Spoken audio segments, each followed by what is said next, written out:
Assalamualaikum warahmatullahi wabarakatuh.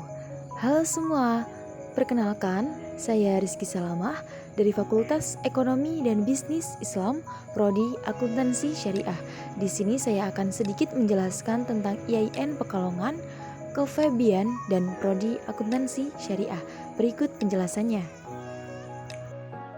Untuk pemateri sosialisasi pembelajaran 2021, yang pertama ada Dr. Hajah Sinta Dewi Rismawati SHMH selaku Dekan FEBI. Yang kedua ada Dr. Haji Tamamuddin MM selaku Wakil Dekan 1 FEBI. Yang ketiga ada Dr. AM Muhafiz Maksum MAG selaku Wakil Dekan 2 FEBI, dan ada Dr. Andes Haji Ahmad Tubagus Surur MAG selaku Wakil Dekan 3 FEBI. Institut Agama Islam Negeri Pekalongan atau IAIN Pekalongan. Visi dan misi. Visi menjadi perguruan tinggi keagamaan Islam yang terkemuka dan kompetitif dalam pengembangan ilmu pengetahuan dan teknologi yang berwawasan keindonesiaan di tingkat nasional pada tahun 2036. Misi 1. Menyelenggarakan pendidikan untuk menghasilkan lulusan yang memiliki kecerdasan spiritual, keluasan ilmu pengetahuan, kesetiaan terhadap keindonesiaan, kemandirian, dan kepeloporan dalam kehidupan. 2. Mengembangkan ilmu pengetahuan teknologi dan seni melalui penelitian bagi kepentingan keindonesiaan dan kemanusiaan. 3. Mempelopori dan ikut berperan aktif dalam penguatan dan pemberdayaan masyarakat. Dan 4.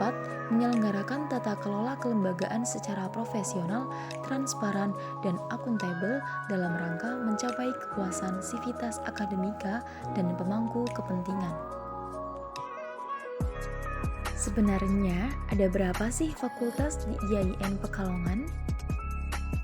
IAIN Pekalongan memiliki 4 fakultas. 1 Fakultas Tarbiyah dan Ilmu Keguruan FTIK, 2 Fakultas Usluhuddin Adab dan Dakwah FUAD, 3 Fakultas Syariah FASYA, dan yang keempat Fakultas Ekonomi dan Bisnis Islam FEBI.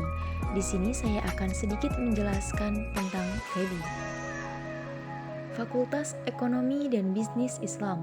Visi misi FEBI IAIN Pekalongan. Visi menjadi fakultas terkemuka dan kompetitif dalam pengembangan ilmu ekonomi dan bisnis Islam yang berwawasan keindonesiaan di tingkat nasional pada tahun 2036. Misi 1. Menyelenggarakan pendidikan untuk menghasilkan lulusan Fakultas Ekonomi dan Bisnis Islam yang memiliki kecerdasan spiritual, keluasan ilmu pengetahuan, kesetiaan terhadap keindonesiaan, kemandirian, dan kepeloporan dalam kehidupan. 2. Mengembangkan ilmu ekonomi dan bisnis Islam melalui penelitian bagi kepentingan keindonesiaan dan kemanusiaan. 3. Mempelopori dan ikut berperan aktif dalam penguatan dan pemberdayaan masyarakat berbasis ilmu ekonomi dan bisnis Islam. 4. Menyelenggarakan tata kelola kelembagaan secara profesional, transparan, dan akuntabel dalam rangka mencapai kepuasan sivitas akademika dan pemangku kepentingan.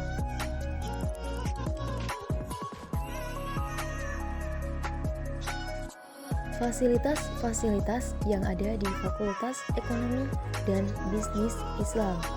Fasilitas tersebut diantaranya FEBI memiliki 24 ruang kelas, 4 laboratorium komputer, 1 laboratorium mini bank, 1 laboratorium pasar modal, beberapa ruang HMJ, DEMA, dan SEMA, 1 perpustakaan, musola, poliklinik, dan tempat parkir. Fakultas Ekonomi dan Bisnis Islam terdiri dari 3 jurusan. Yang pertama, Ekonomi Syariah, yang kedua, Perbankan Syariah, dan Akuntansi Syariah. Di sini saya akan sedikit menjelaskan tentang prodi Akuntansi Syariah. Visi misi dari Akuntansi Syariah. Visi terwujudnya program studi akuntansi syariah sebagai prodi terkemuka dan kompetitif di tingkat global dalam pengembangan harmonisasi ilmu dan agama menuju masyarakat sholih, cerdas, unggul, dan moderat. Misi 1. Menyelenggarakan pendidikan untuk menghasilkan lulusan yang solih, cerdas, unggul, dan moderat. 2. Mengembangkan harmonisasi ilmu dan agama melalui penelitian dan bukti tes ilmiah untuk pembangunan nasional. 3. Berperan aktif dalam pemberdayaan masyarakat melalui penguatan moderasi beragama. 4. Meningkatkan kreativitas dan daya saing program studi di tingkat global. 5. Menyelenggarakan tata kelola kelembagaan secara profesional, transparan, akuntabel, adil, dan bertanggung jawab.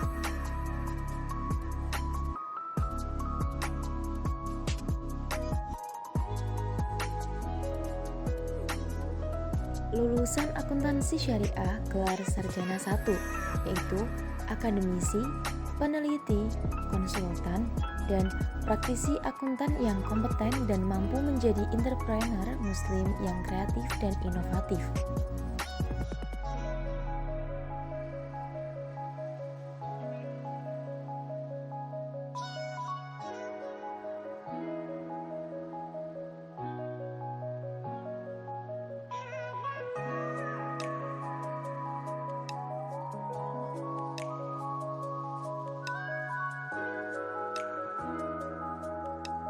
Sebenarnya, dengan kita kuliah, kita bisa menjadi bagian dari investasi masa depan, yaitu bisa berupa knowledge atau pengetahuan, skill atau keterampilan, teknik, attitude, dan experience atau pengalaman.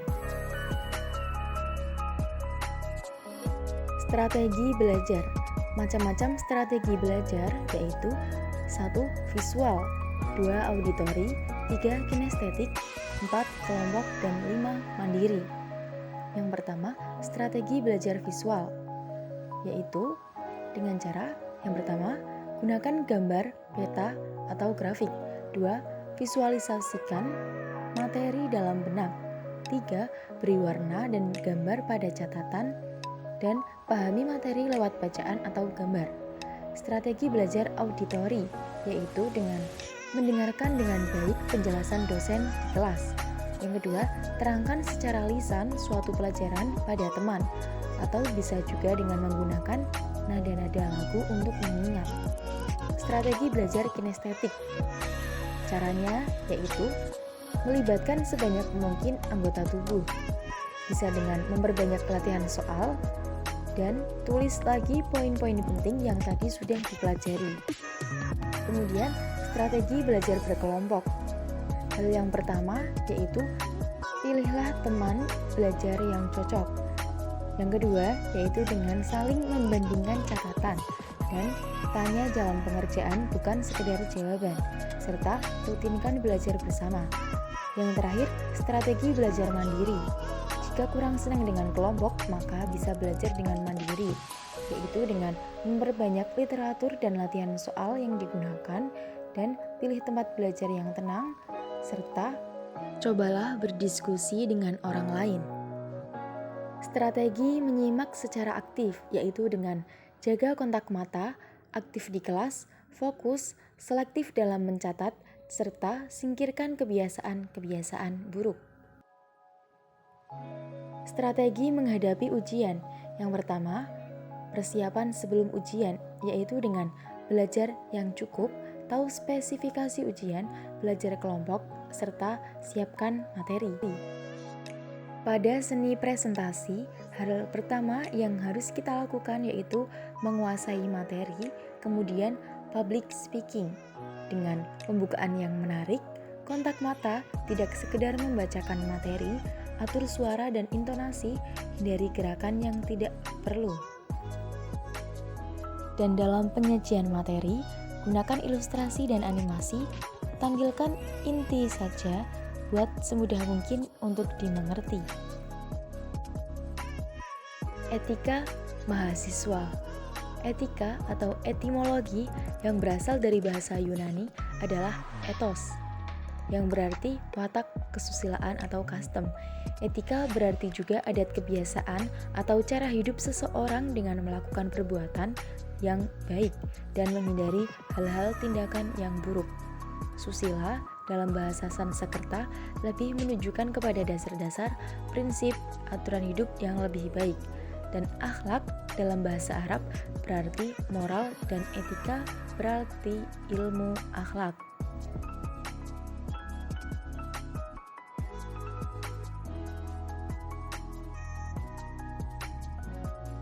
Etika mahasiswa bisa berupa etika pergaulan di luar kampus, etika pergaulan mahasiswa dengan dosen, etika pergaulan sesama mahasiswa.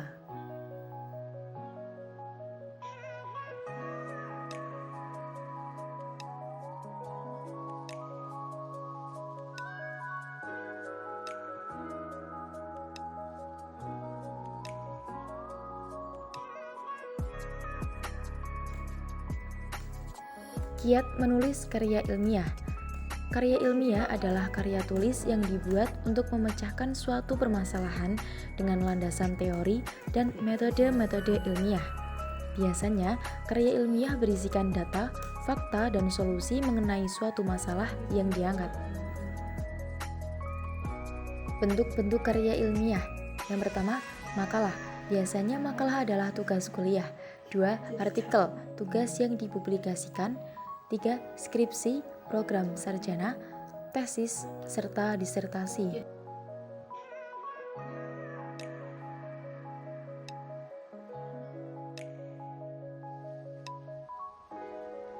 Ciri-ciri tulisan yang baik. Ide pokok yang ada harus masuk dalam topik. Harus relevan dan mendukung tujuan tulisan. Cara membuat paragraf yang baik.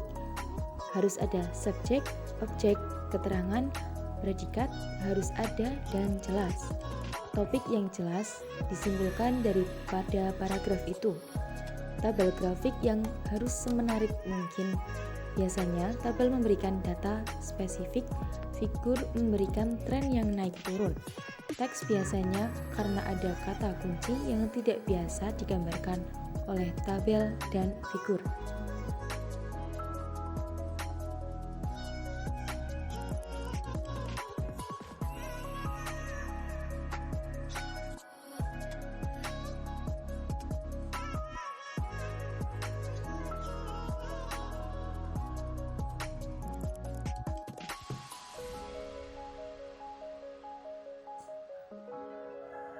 Ormawa FEBI atau organisasi mahasiswa. Yang pertama ada SEMA, Senat Mahasiswa, yang memiliki fungsi legislatif untuk mengawal undang-undang. Yang kedua ada DEMA atau Dewan Mahasiswa, yang memiliki fungsi eksekutif untuk melaksanakan undang-undang. Dan yang ketiga ada HMJ, Himpunan Mahasiswa Jurusan, sebagai organisasi tertinggi di tingkat jurusan.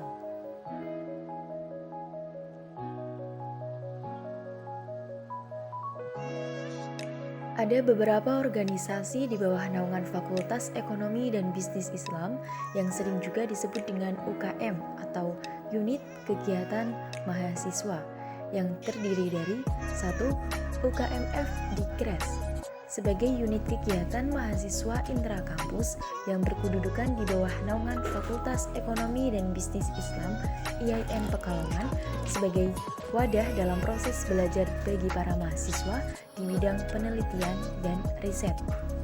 2.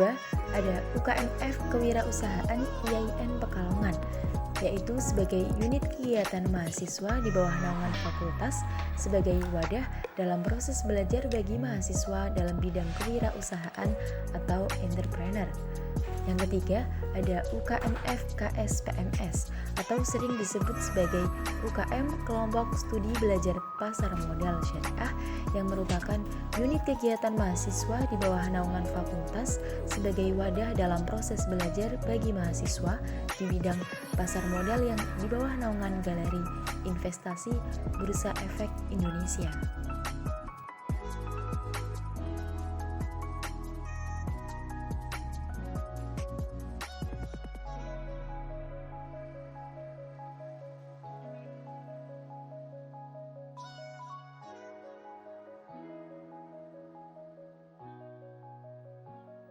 Oke teman-teman, tadi ada sedikit penjelasan dari saya. Apabila terdapat kesalahan, Saya mohon maaf dan terima kasih. Wassalamualaikum warahmatullahi wabarakatuh.